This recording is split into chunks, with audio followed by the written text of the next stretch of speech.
Hello, everybody, and welcome back to another episode of Cold Red. I'm Ray Carr, and with me always is Fitz. Fitz, how are you? I'm okay, Ray. Happy New Year to you and our audience, but it's not a Happy New Year for certainly people in New Orleans and people who are visiting there. That's what we're going to talk about today, isn't it? Yeah, today, Fitz, we're doing a special episode, and we're going to discuss New Year's attacks and shootout in New Orleans and along Bourbon Street, and we're going to weigh in on the Cybertruck explosion in front of the Trump Hotel. So, Fitz, you've been doing some of the media rounds regarding these attacks, and I'd like to get your initial thoughts on what you think. Sure. Yeah, and my proverbial, or I should say figurative phone was ringing off the hook starting Wednesday morning. I mean, of course, emails and text messages from the TV people. And I did do a few interviews. A lot of times the producers want to know, well, can you give us some bullet points? They already invited me on. Then they want to get my bullet points from me. So I'm just holding up here just for the people to see if you're actually watching. This is for Laura Ingram's show, Wednesday night, 7 o'clock. And I typed out some stuff and I wrote some stuff in there afterwards. So let's go over some of that. And Ray, of course, you kick in anytime you want, because I know, you're certainly as familiar with this kind of stuff as I am. But it's interesting. And let me just also say to our Cold Red audience, even though I went on TV within 12, 15 hours of this happening, for Cold Red purposes, we usually like to hold off 4 to 6 days before getting into some of this. We did this with the CEO shooting in New York last month, Ray, as you know. We waited for a few days to go by, and actually we did that on Sunday, and Monday morning he was arrested in Altoona at the McDonald's. So there's no arrest in this case because the person is dead, and that certainly applies to Las Vegas too.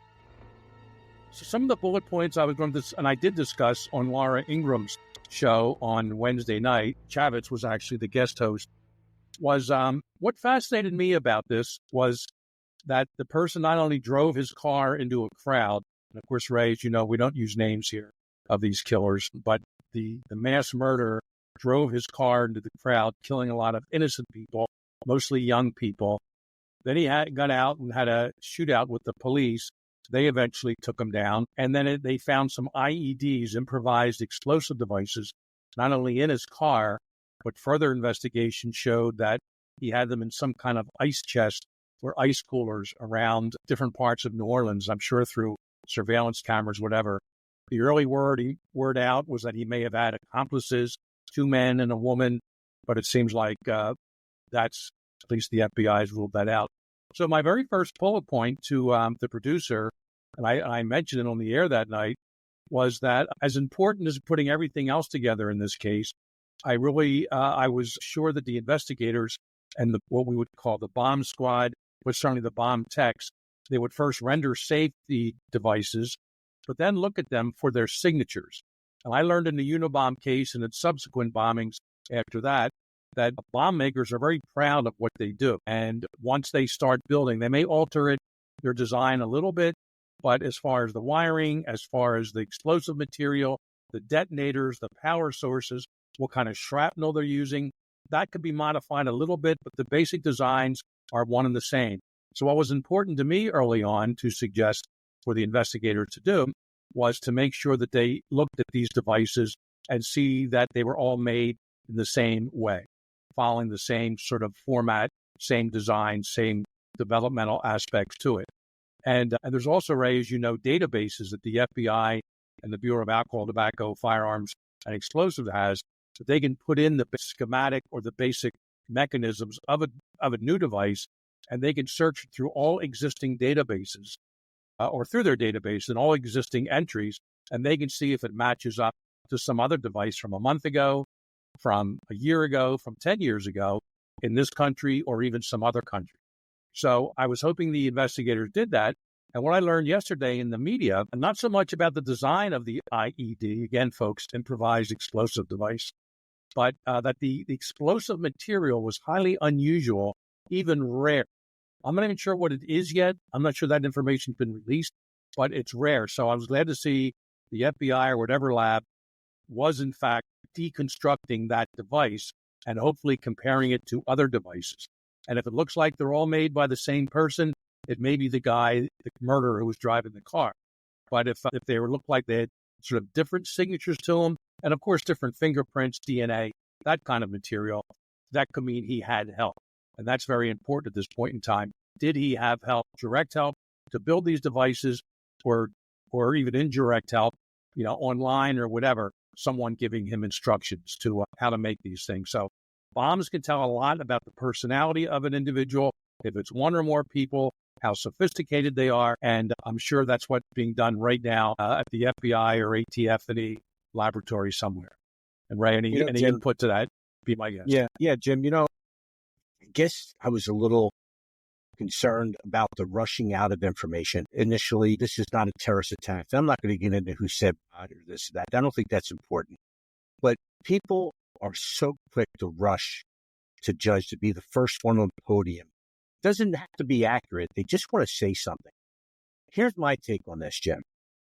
This is very similar to an active shooter, except of the fact that it's not really an active shooter. They stigmatize and they label these individuals, and they call them active shooters. They really should call them active assailants, because he used a different, excuse the pun here, a vehicle to be able to commit his act. And he actually did use a vehicle with explosives. But his ideologies and his thought process was no different than any of these other shooters, mass shooters. But if you look at what he did, and if you look, and people are always going to go back, and I know in this, Jim, and I hope you're aware of saying this, but they uncovered a manifesto of this individual. And I know I did not get a chance to read that at this point, but I did review some of his videos. And his actions and what he did is almost identical to what a lot of these other active shooters and mass murderers commit when they commit these acts. When you look at this, and if you go back and look, we're so early in this investigation, this is going to go on for weeks, if not months, and maybe even longer than that before they uncover everything. They need to talk to so many different people to find out exactly what this guy was about. Not just the guy in New Orleans, but the guy that was up in Las Vegas as well. So that's my take on this. Now, I know there's two separate incidents here, and there's some similarities that came out that I have questions about. The Toro app. Okay. And here's an ironic thing. And I think I texted you because we were going back and forth. You were going on the news. I got a couple calls as well, although I was not able to go on because I was on vacation with my wife. Guess where? Where were you, Ray? In Las Vegas. I land on Wednesday morning. We get in there probably about 10:30 in the morning. And my sister, when you get in and you turn your phone back on, my sister texted me because she knew I was going. And she said, hey, Ray, did you hear about the bombing at the Trump International? You're not staying there, are you? When we go out, that's usually where we have stayed, but we wanted to be down more, a little bit closer to the action. So we went down around and we stayed at the MGM. We didn't stay at Trump International. But when I got into the Uber to take us to the hotel, I said, hey, I heard there was a bombing at the Trump International. And the driver says, I didn't hear about anything. And I'm thinking, there's so much going on in that town that people were just oblivious to what had just occurred at the Trump Hotel, which you could actually see from my room. I could actually see the Trump Hotel from my room. It just was ironic. I'm thankful we didn't stay at the Trump Hotel. Might have been a problem if we had. So I'm trying to get in that day anyways. Yeah. And you're lucky you weren't checking in at the exact moment the car decided to explode. So that's true. That was a bizarre case too. And yeah, I think the word manifesto is overused nowadays. I don't mean by you, but I know that other people in the media were saying that. It seems both different assailants on that day, to use the word that you referenced, had some kind of writings and what's going on, their complaint system of what's happening. And I think the New Orleans killer was actually doing live stream, posting on Facebook or something, Instagram, hours before the actual attack. It's awful watching the surveillance of him sitting in traffic, crawling up to the intersection. There's a police car sitting there ostensibly blocking the street, but it doesn't do any good if there's enough room between, the building and the police car and all of a sudden he just makes a hard right, hits the gas. It's not gas in an electric car, but hits the accelerator, and next thing you know, he's mowing down people, which is just terrible. He goes as far as he can, hits a crane of some sort, and then gets out. Police confront him. Shootout occurs. A few officers were shot. Fortunately, they're okay, but he's taken out. A sad story of a man, obviously, with mental health issues. But like you said, that was one of the second issues I had here in my bullet points. Terrorist or any sort of assailant who wants to kill people will use the item or the mechanism, or as you said, the vehicle that's most convenient to them and with which they have most familiarity. This guy sort of was a hybrid of cars, bombs, and weapons, but the car, of course, was the major killing mechanism on this person's part. If you're sophisticated enough to learn how to fly an airplane, you can crash that into buildings. If you have more automatic weapons or semi-automatic, like the other Las Vegas shooter did a few years ago, you go that route. If you don't have access to a car, you're younger, you go into a school and you do it that way.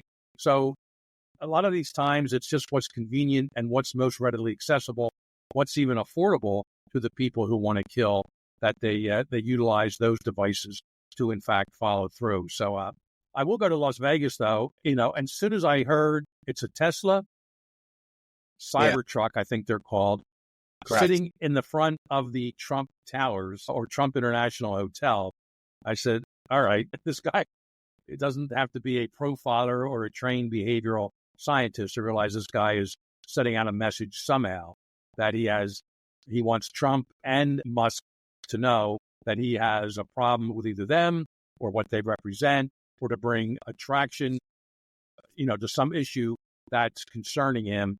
And it seems with him and his manifesto, or whatever you want to call it, he wrote about, some time being in the service and PTSD and the treatment he and others could be getting. So, there's a guy that chose two specific targets, the car itself and and being in front of that particular hotel to get a message out to the people, I guess, who he wanted to hear his message. And it certainly worked in that regard.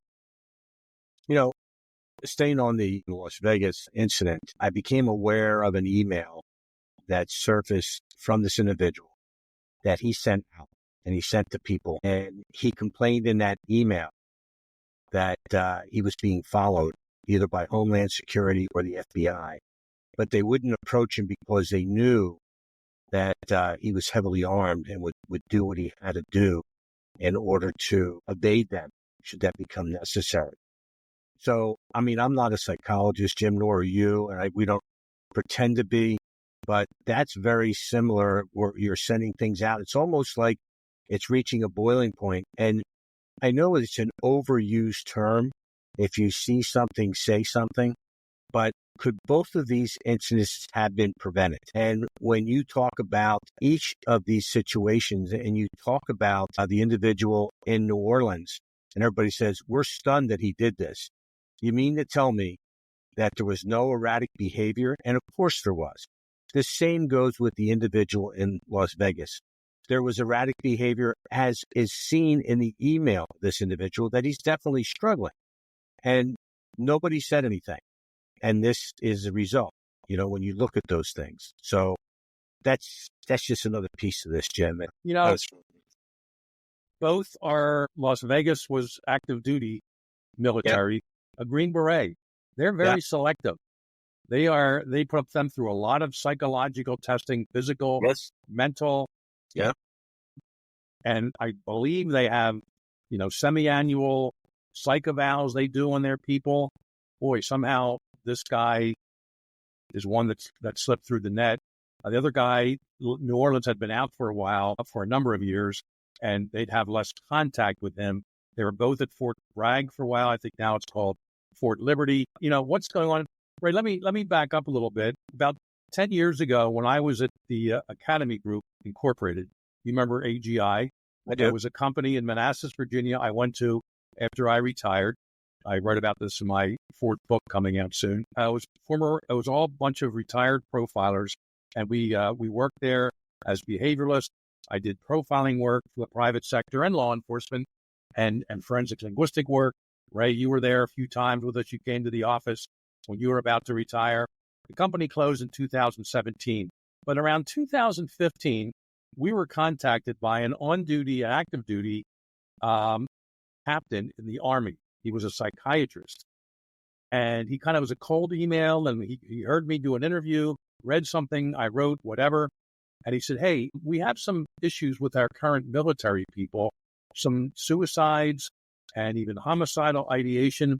And we're looking to know if there's some way we could work through your company, and Jim, you being a forensic linguist and a profiler, to come up with some kind of way of monitoring the service members' emails with some kind of an algorithm, some kind of software, and that when certain keywords pop up, it would give us clues, not to go and arrest someone, not to throw them in jail or fire them, but send a knock on their door. Hey, Joe, can we talk?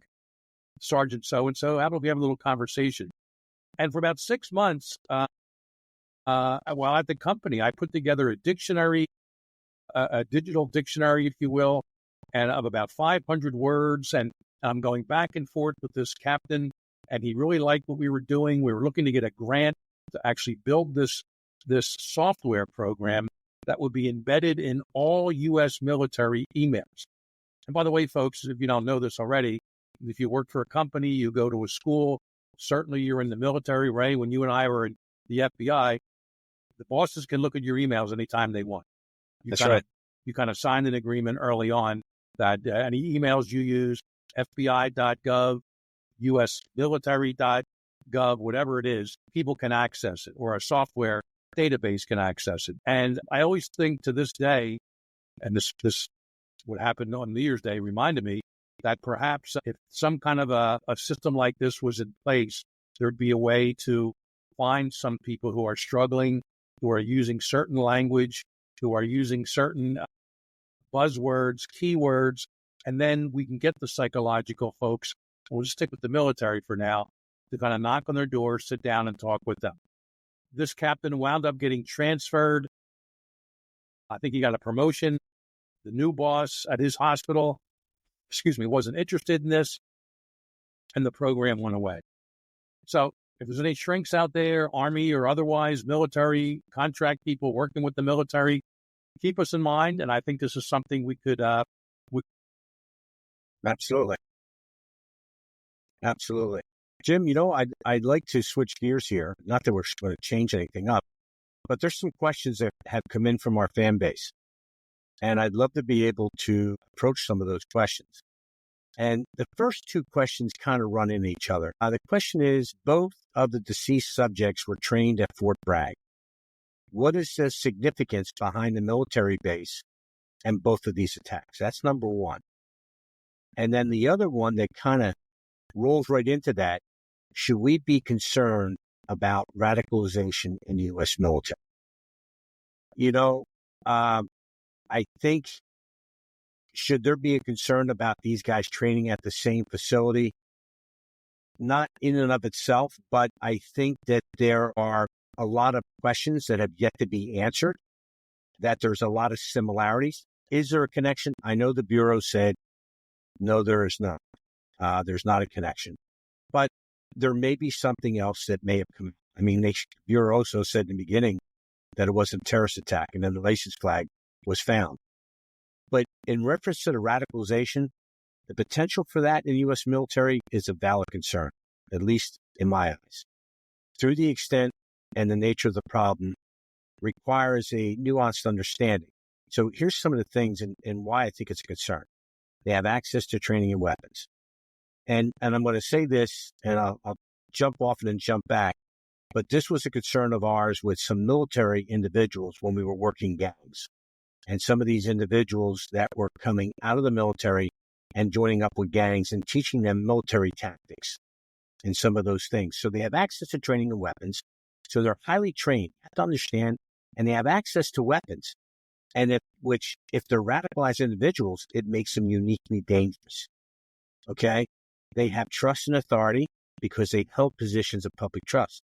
It's the same thing as saying, hey, we have FBI agents that are becoming radicalized. I don't know if that's true or not. But anyways, there's a confidence and a road of confidence in the military as an institution with anything.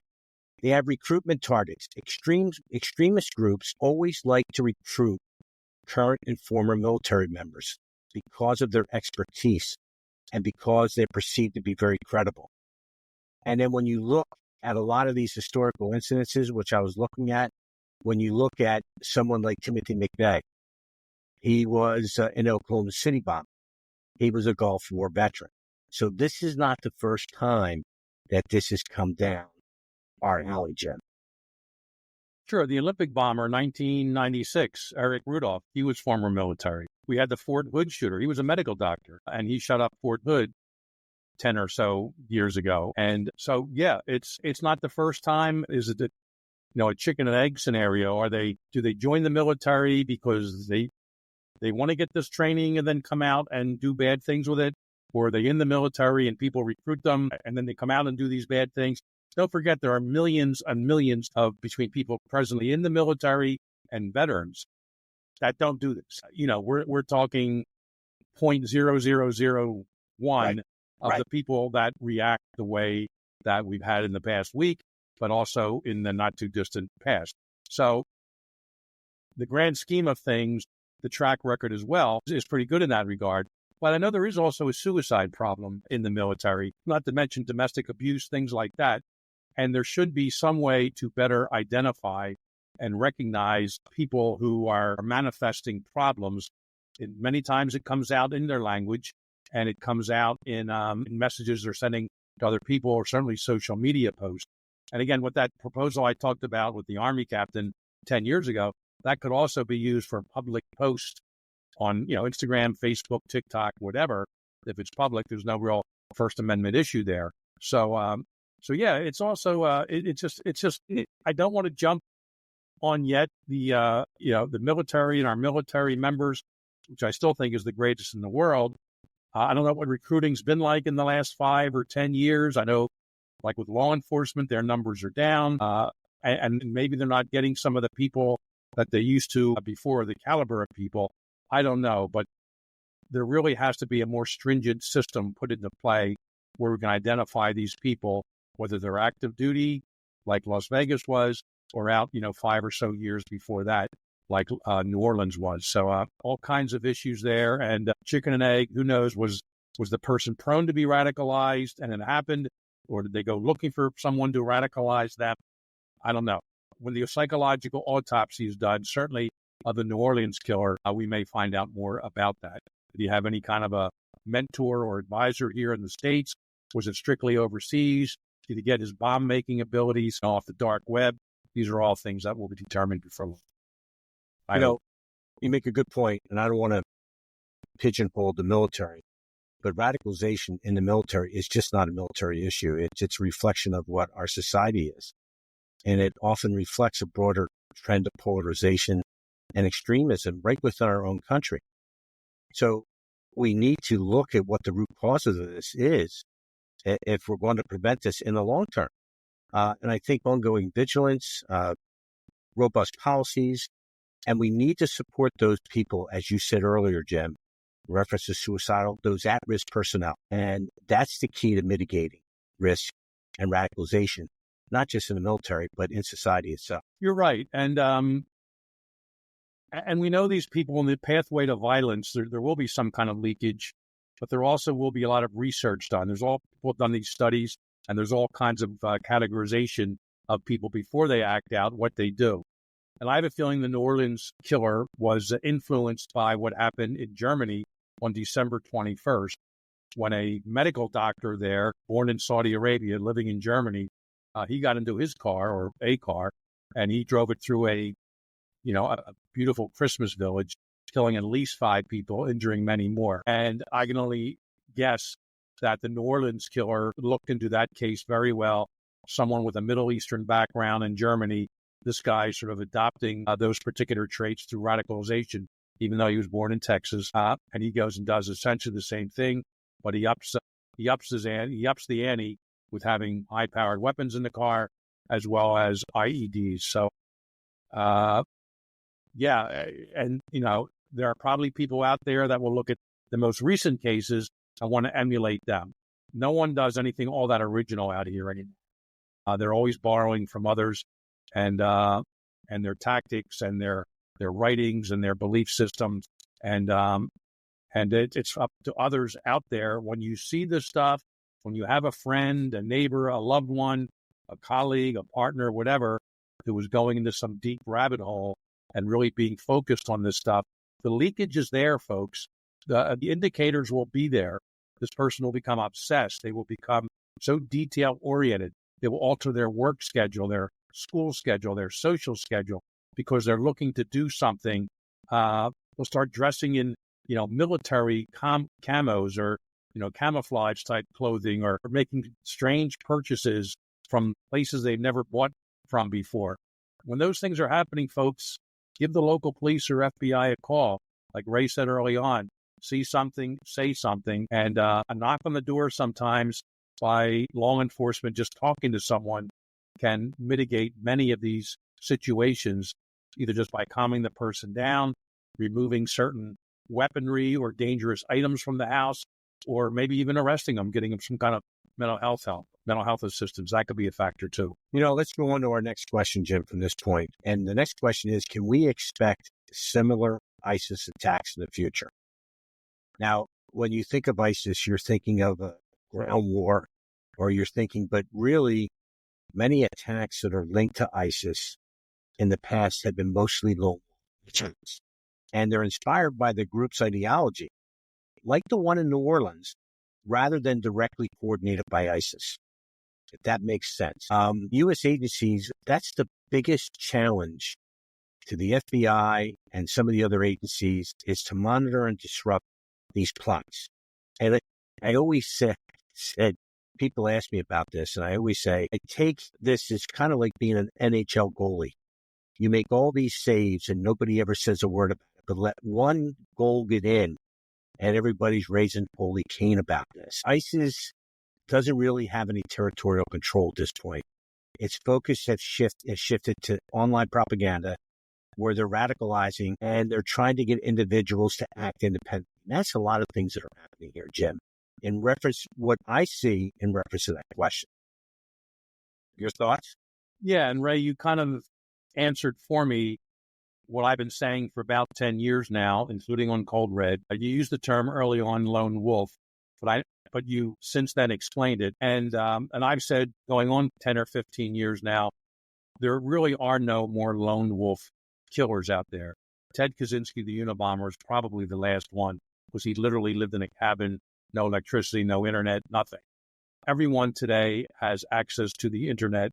They're searching it constantly. They're if not obsessively, and they're getting information. They're getting influence. They're getting suggestions. They're getting radicalization from others, indirectly, directly, regular internet, dark web. So, and ISIS, that's part of what they're doing right now. They've really been castrated in the Middle East in many ways. And I was waiting for them to somehow claim responsibility for this, even if in some sort of indirect way. But I think they're so concerned about, a few, targeted missile strikes at their leaders' homes, or the Israelis doing it or something, that they don't even want to take any chances and claim credit for it. So they can high five each other that some, nut job in the U.S. did their work for them. But at the same time, they may be afraid to actually claim credit for it, because the cruise missiles could come a-flying. So one of my last questions, when I did a Fox News interview on, what day was that? I think Thursday afternoon, the host brings up, Jim, the issue in Syria and the collapse of that government and Assad fleeing to Russia, does that impact on, all this? I said, well, that's really not my area of expertise, this level of geopolitics. But I said, obviously the U.S. will have to address what's happening there and take out any bad guys they can identify. But I answered the question sort of by deflection. I said, what we really have to focus on here is the borders, and shutting down the borders, not letting any more of these people in. And I get it, these two killers, well, only New Orleans involved in other people's deaths. They were born here. I get that. But we also know the last almost 4 years now, it's been an unguarded southern border, and so many people are here that shouldn't be. And that's what we should really be trying to control now. And who knows, even if this guy in New Orleans was born in Texas, who knows who he met with over the years, over the last few years, what kind of radicals at some mosque or some other facility somewhere where they convinced him that this is what has to be done. And they kept everything offline, which will, of course, make it more difficult for intel agencies to pick up on this kind of chatter, this type of information, and they actually talk to him in person. So these are factors that still have to be determined through the psychological autopsy. All the interviews are being done. Just who did either of these individuals meet with, but most specifically the New Orleans killer. So they're recruiting these all the time. These terrorist groups are recruiting all the time.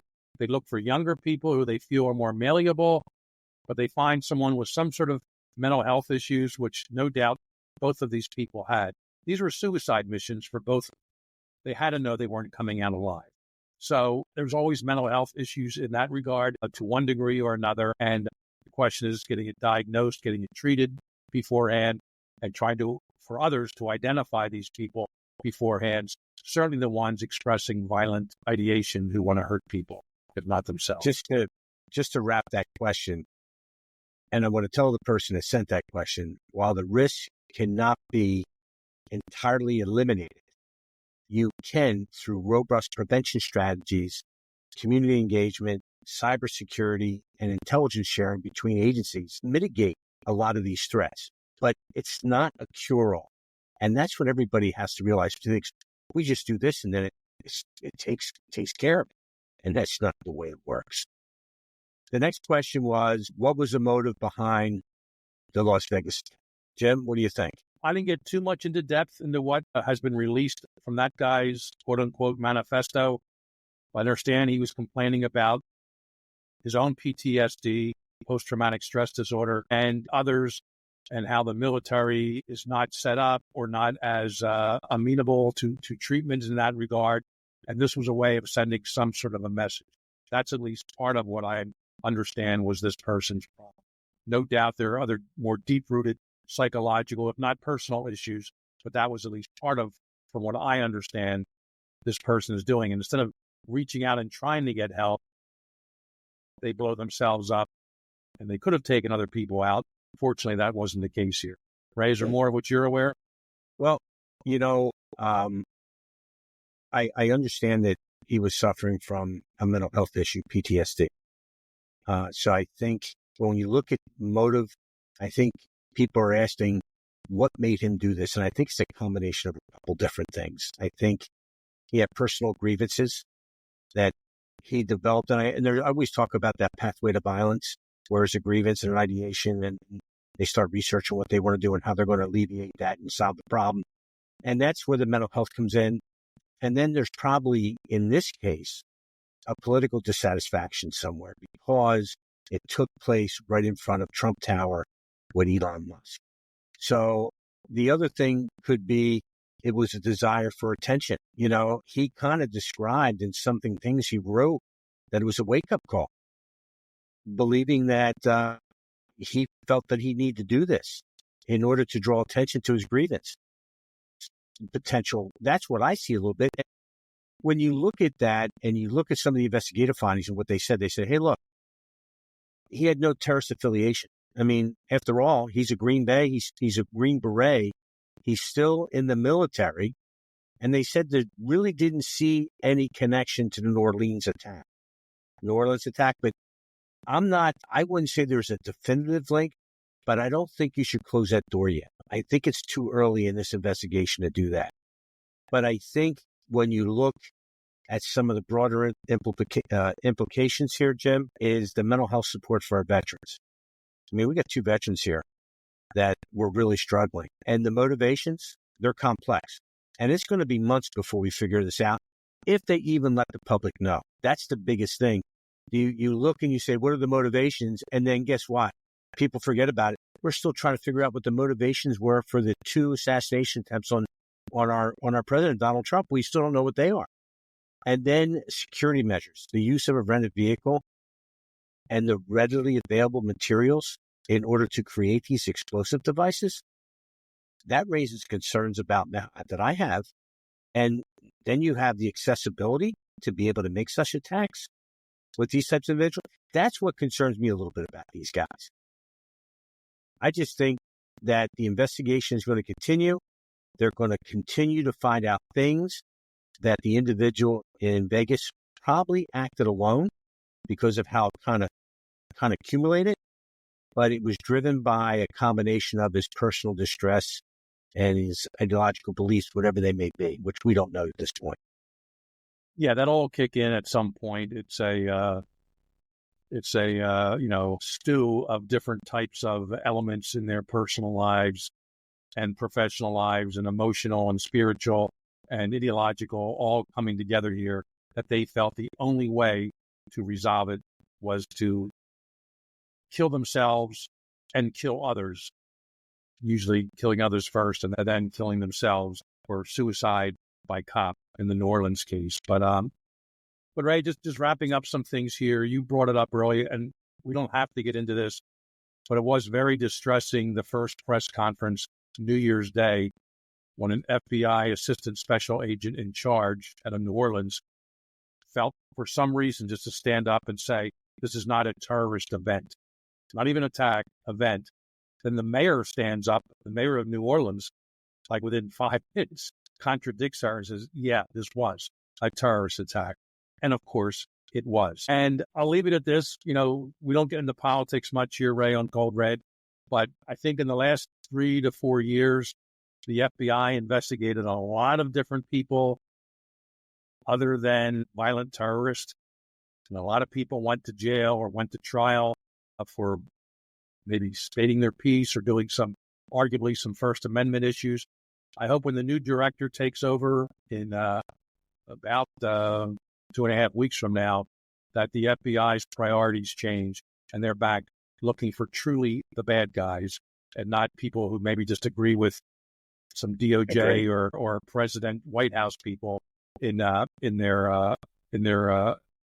political ideologies there. So I want the FBI. We're never going to be perfect. Like you gave the hockey reference as a good one. Some goals are some pucks are going to get through, but you want to be able to stop more than do get through by by 100-fold. And the terrorists, the FBI or the intel services, law enforcement has to be right all the time. The terrorists have to only be right once, and they make their point.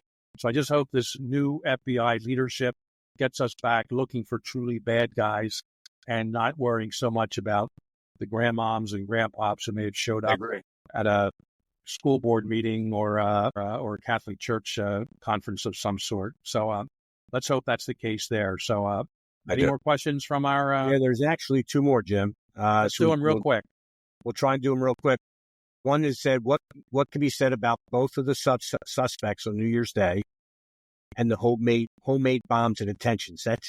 And intentions of what they intended. I'll take a quick stab at this. The New Orleans was a U.S. citizen, an Army veteran. He pledges allegiance to ISIS. Months before the attack, he had visited, based upon the information that I found, he had visited New Orleans twice before the attack, once in October and once in November. His explosive device, they were found. There was a remote detonator that was linked to that, but apparently that didn't go off. The other individual in Las Vegas was 37 years old. He was a Special Forces soldier from Colorado Springs.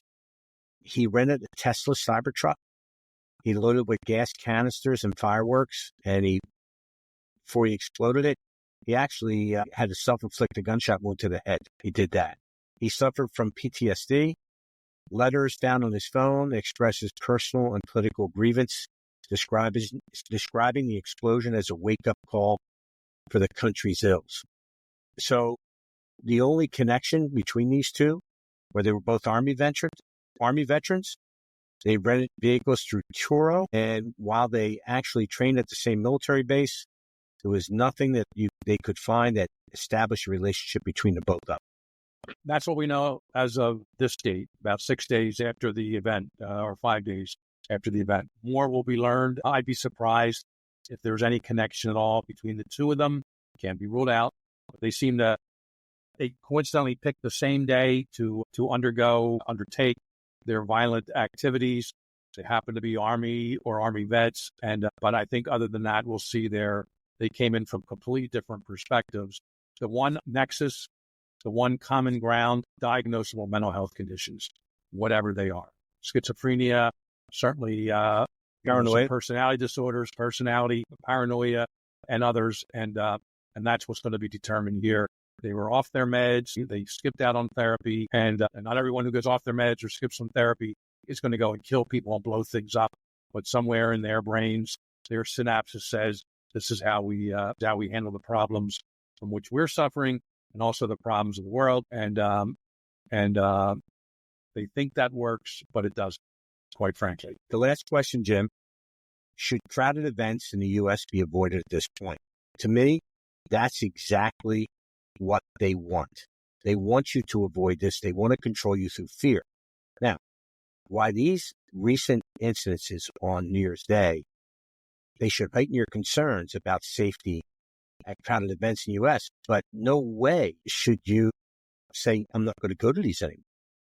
But the thing is, instead of being afraid to attend, be aware, be prepared, and be vigilant so you can help reduce the risk. Like we've been saying this whole episode, if you see something or you're concerned about something, make sure that you let somebody in a position of authority know, whether it's law enforcement, whether it's management at the facility you're in. If you're concerned about something, you need to do your due diligence, okay? You can't stop participating in life because of these things. That's not the way to go. Remember after 9/11, those type of questions were coming out, and all the time. I think it was George W. Bush said, if we become turtles or ostriches with our head in the ground, the terrorists win. And we don't want the terrorists win. I think, Ray, you summarized it well. We get these small hairs on the back of our necks that go up sometimes for a reason. I will tell people, don't just walk down the street looking at your phone. If you're in a restaurant, a bar, even a stadium, know where the exits are before you go in. You sit down on an aircraft, the flight attendants tell you, left side, right side, here's how you do this, that, and the other.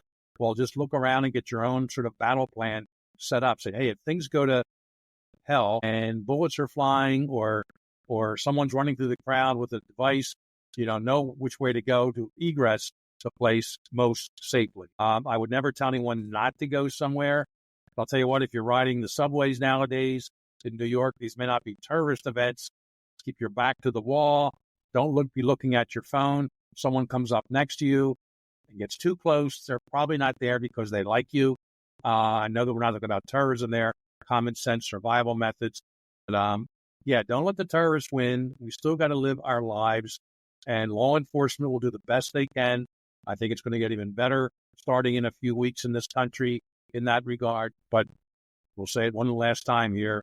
You see something odd, a package that doesn't belong somewhere, you see a guy put it down, walk away real quickly, let management know, let the authorities know, and you may just save your own life and hundreds of others at the same time. So that's the best we can offer here, I think. I'm going to say this. Look, I just came back from Vegas. I attended 6 shows there over 3 days, and they were large events. And I'm going to tell you, I can't leave this episode and say you should never avoid life. I think in certain rare cases, it may be wise to avoid a situation if, in fact, there's a credible threat that's been reported in that area. Or like Jim just said, if tensions or conflicts are particularly high in a specific area, community, like on the subway, then I would.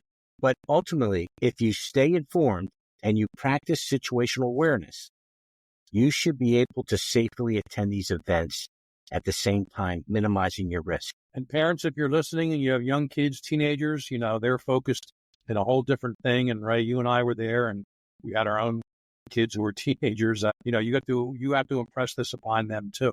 Any kind of concerts they're going to or large outdoor event, teach them, like Ray, whenever you and I go to a restaurant, we argue over who has their back to the wall because we don't like people, or if we don't, I say, Ray, you got my back, you cover me with the doors behind me, or we'll reverse it.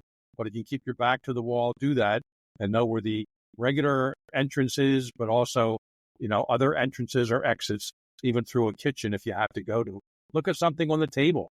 If it's a sugar container, that if, God forbid, someone starts opening up with a weapon, shooting, at least you have something to throw at them. Look where a fire extinguisher is. And you could use that as a weapon itself, but you could also spray the person down. It may just buy you seconds to get you or your loved ones out of there. We could do a whole episode on this, Ray. I'm not sure. I don't think that would have made any difference in either Vegas or New Orleans of the past few days. But yeah, walking down the street. Jim, situational awareness always. And as they say, Ray, nothing good happens after midnight. Yeah, you'd like to think New Year's Eve, wee hours of New Year's Day. There's an exception. But nowadays, let's just put it this way: if you're going to be out after midnight, that situational awareness better be at the 11 mark on the scale of 1 to 10. Well, think about after midnight, New Year's Eve, going to New Year's Day, the mindset of people. They're in a celebratory fashion. Not everybody, but probably a large majority have been enjoying themselves very well. And that has a tendency to diffuse yourself and kind of let down barriers where your situational awareness isn't as keen as maybe it should be. Just saying. Keep up your personal barriers. And if you're going to be outside, look for the barriers that the police set up that, quite frankly, could have been done a little better in New Orleans. Yep. And that's a whole other, what are they called? Bollards. These concrete things that come up. There are probably going to be some lawsuits over that. We can save that for some other episode. They've already been announced, Jim. I'm sure. You're ahead of yourself. The lawyers are lining up, but that's another story. Well, folks, I hope you learned something from this. These are episodes. This is not a regular episode that we do on Cold Red. Obviously, there's no guest here, but we feel sometimes with these stories that, you got national, not international headlines. A lot of people tell us they want to hear from us. So we figured let's get together and put this together, wait about 5 or 6 days and get it out there. So we have a little more of the fact and historical issues associated with us. So, folks, as always, thanks for listening to this sort of special episode of Cold Red. Please like us, subscribe to us, check us out, coldredpodcast.com. Thanks to our producers, Matt Robinson, Matt McLaughlin, our music coordinator, Rick Schilling, and everyone. We will see you for season 6, soon to start in January of 2025, and looking forward to a whole new season of other interesting guests to share their stories and anecdotes with you. Ray, thank you for joining us here. Have a great rest of your day, and see you next time, you and everyone else on Cold Red.